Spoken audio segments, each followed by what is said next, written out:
माताओं ने व्रत रखा। इससे पहले भी जो तीज आई उस पे भी लोगों ने व्रत रखा, और इससे पहले भी जो तीज आई लोगों ने उस पे भी व्रत रखा। कोई सत्तू तीज को करता है तो पिंडा बना बना कर खाता है, कोई बड़ी तीज, कोई छोटी तीज, कोई हरियाली तीज, कोई हरतालिका तीज। क्यों करा, किस लिए करा, किस कारण करा, काहे के लिए करी थी तीज? तीज करने का केवल एक कारण था कि हमारे पति की, अरे बोलो तो, उम्र बढ़े, उसकी लंबी उम्र।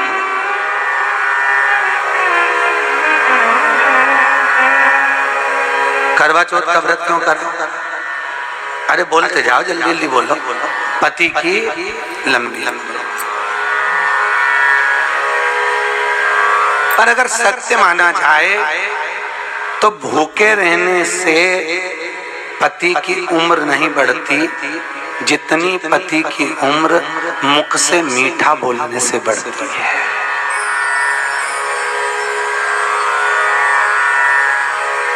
कैसे बढ़ती है? अरे बोले तो मीठा मीठा। भूखे रहने से पति की उम्र नहीं बढ़ेगी।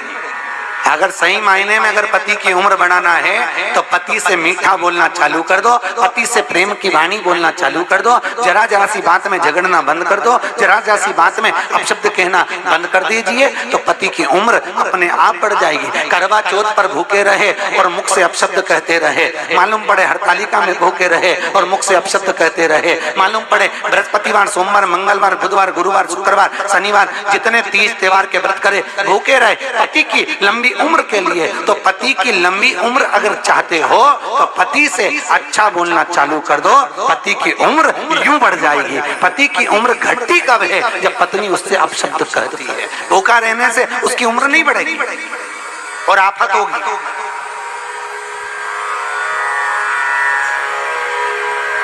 उम्र बढ़ाना है तो मिठास तक की वाणी को बोलना पड़ेगा, उम्र को बढ़ाने। और अगर उम्र की वाणी, आपकी जितनी मीठी वाणी होगी उतनी उम्र पति की बढ़ती चली जाएगी और बढ़ेगी। सबसे ज्यादा आनंद शंकर जी से पूछा जाए कौन से दिन आता है तो शिव जी कहेंगे मुझे हर तीज बड़ी पसंद है। शिव जी से पूछा वो क्यों? पार्वती जी ने जो तप करा था, साधना करी थी, उपास करा था, व्रत करा था, पार्वती जी ने ऐसा व्रत करा, ऐसा तप करा, ऐसी साधना करी, उस व्रत से मैं बड़ा प्रसन्न हूं। सबसे ज्यादा प्रसन्न मेरे शंकर तीज के दिन होते हैं, सबसे ज्यादा प्रसन्न। और माताओं से निवेदन रहा है, बार बार कहते हैं, आप अगर तीज का व्रत नहीं भी करते हो तो भी 5-6 वृक्ष की 7 वृक्ष की पत्तियों को तोड़कर तीज के दिन शंकर भगवान को समर्पित कर दो, शंकर जी उस व्रत को स्वीकार कर लेते हैं, इतने प्रसन्न हो जाते हैं मेरे दिल। शिव की प्रसन्नता है तीज का। थोड़ा ध्यान लगाकर सुनना। हरतालिका तीज शिव महापुराण की कथा ही नहीं, आप जो तीज करते हो, हरियाली करो चाहे सातुड़ी करो, उस तीज की महत्वता क्या है, इस हिंगोली की शिव महापुराण की कथा में अपने को समझना है कि उसकी मूल तत्वता, उसकी महत्वता है क्या, उसका महत्व क्या है।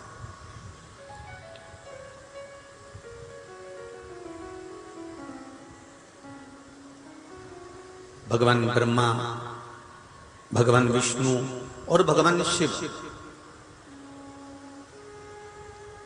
इन तीनों की जो अर्धांगिनियां, ब्रह्माणी, लक्ष्मी और पार्वती, इन तीनों ने तप कर कर, साधना कर कर ब्रह्मदेव को, भगवान विष्णु को और भगवान शंकर को प्राप्त किया।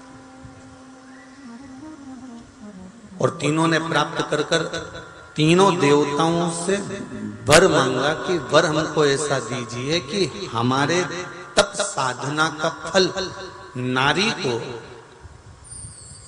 तीज के दिन प्राप्त हो जाए। अब देखिए जरा, एक ही व्रत से, एक ही उपवास से उसको संपूर्ण तप साधना का फल प्राप्त हो रहा है, संपूर्ण तप साधना का फल उसको मिल रहा है मात्र एक व्रत से।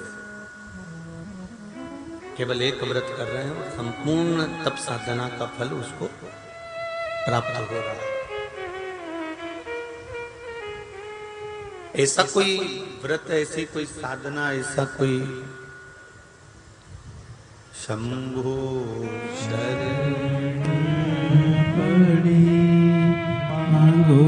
घड़ी रे घड़ी मुख काटो, दया करी मैं दर्शन आपो, शंभो शरण घड़ी मांगो घड़ी रे घड़ी दुख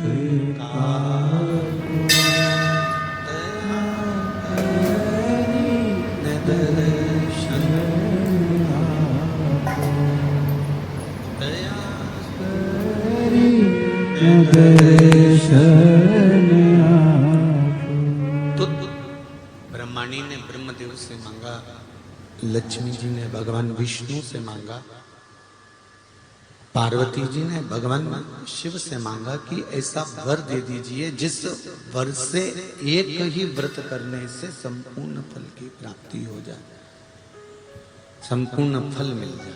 ऐसा एक व्रत का फल दे दीजिए, मात्र एक व्रत का। अब देखिए, हरियाली तीज करने वाली माताएं थोड़ा ध्यान से सुनना।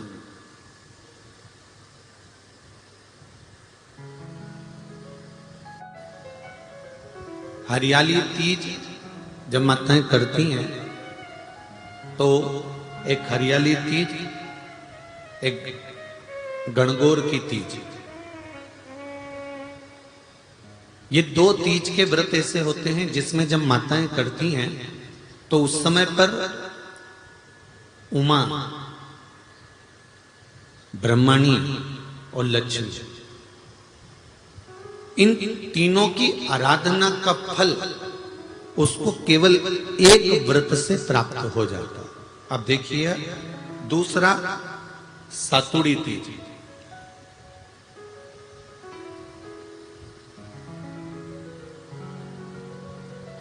इसमें उमा और महेश्वर, उमा और महेश, ब्रह्मणी और लक्ष्मी, इन चार के व्रत तप का फल एक साथ सातुड़ी तीज के दिन प्राप्त हो जाता। अब एक आती है हरतालिका तीज। आप लोग करते हो हरतालिका? यहाँ लोग करते कि नहीं करते? करते हैं यहाँ पे हरतालिका?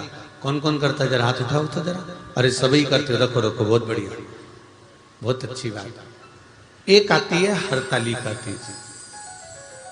इस तीज का व्रत माता पार्वती बेल वृक्ष के आनंद के साथ में फुलेरा बनाकर करती है, और जिसमें इस हरतालिका में माता पार्वती जी के जितने जन्म पहले हुए हैं, माता पार्वती का जन्म तो 52वें नंबर का, 52 नंबर पे माता पार्वती का जन्म है।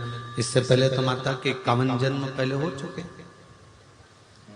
51 जन्म माता पार्वती का पहले हो चुके। तो वो जितने जन्म माता पार्वती पूर्व में ले चुकी हैं, ब्रह्माणी जितनी बार ब्रह्मदेव के साथ में विराजमान हो चुकी हैं, इंद्राणी जितनी बार इंद्र के साथ विराजमान हो चुकी हैं, और लक्ष्मी चाहे वो राधा के रूप में हो, चाहे वो रुक्मणी के रूप में हो, चाहे वो सतभामा के रूप में हो, चाहे वो यमुना के रूप में हो, चाहे वो गंगा के रूप में हो, जितनी बार माता लक्ष्मी ने रूप धारण करे हैं वो सब रूप में, और माता पार्वती अपने सारे रूप में, ब्रह्मणी अपने सारे रूप में, लक्ष्मी अपने सारे रूप में इस हड़तालिका तीज के व्रत को करने के लिए आतुर रहती हैं। और इस व्रत को कर कर एक दिन में ही संपूर्ण विश्व का जितना तप है, साधना है, उपवास है, सबका फल एक साथ एकत्रित कर लेती हैं केवल एक व्रत में, हड़तालिका तीज। अब एक बात ध्यान से सुनिएगा, सारे व्रत, आपका अगर स्वास्थ्य खराब हो गया तो आप व्रत छोड़ सकते हो। जितने भी व्रत आप लोग कर रहे हैं पूर्व के, सोमवार, मंगलवार, एकादशी, छठ, पंचमी, चतुर्थी, अगर आपका स्वास्थ्य खराब है तो आप उस व्रत को छोड़ सकते हो, सारे व्रत को छोड़ सकते हो। पर तीज का जो व्रत होता है, हरताली का जो व्रत होता है, ये व्रत एक बार लेने के बाद जब प्राण छूटते हैं तभी ये व्रत समाप्त होता है, अन्यथा बीच में ये व्रत समाप्त नहीं।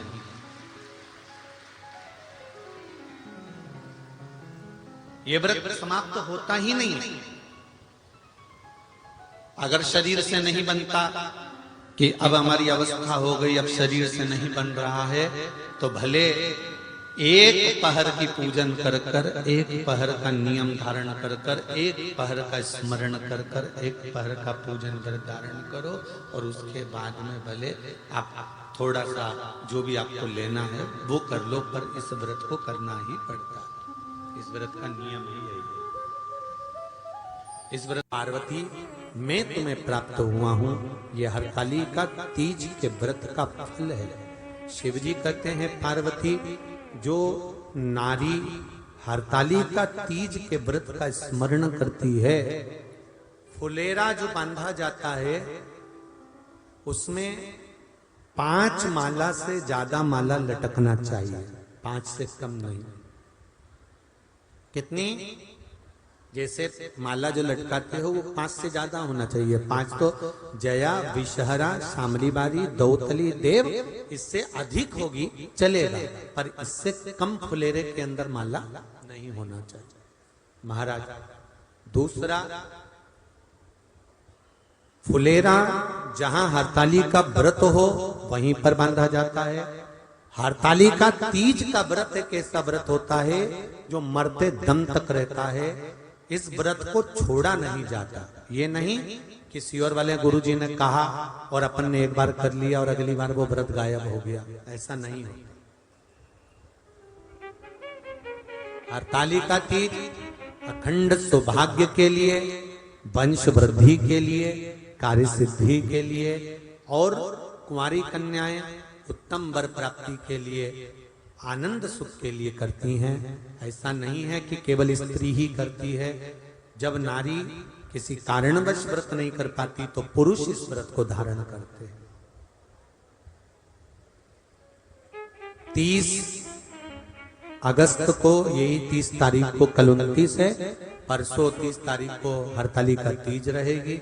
आप सब अपने हृदय से, मन से इस व्रत को कर कर अपने जीवन को सार्थक बनाइएगा।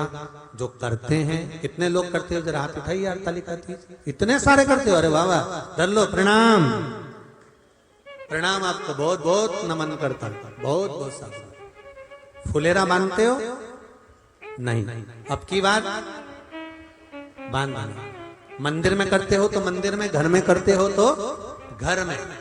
फुलेरा वंश की वृद्धि करता है, फुलेरा अखंड सौभाग्य देता है, फुलेरा मन की कामना को पूर्ण करता है। जो बेटियां जिनका विवाह नहीं हो रहा हो या बेटे जिनका विवाह नहीं हो रहा हो, वो 7 स्थान पर कहीं फुलेरा बंधा हो तो फोन लगाकर पूछना कहाँ बंधा है, वहां का दर्शन करना। एक फूल में हल्दी कुंकू लगाकर शिव जी को चढ़ाकर फिर वहां से जाना। 7 स्थान के फुलेरे का दर्शन अवश्य करिएगा। जो व्रत नहीं करते हैं उनसे निवेदन है, कहीं हरताली का हो रही हो तो वहां बैठकर अगर भजन हो रहे हो तो थोड़ी देर भजन गाने चले जाना। अपने मोहल्ले में, कॉलोनी में, सोसाइटी में कहीं हरताली का तीज का व्रत हो रहा हो तो 2-4 मिनट जाकर दर्शन जरूर करना, जिससे भोलेनाथ आपका अखंड सौभाग्य करे और आपके मन की कामना पूर्ण करे।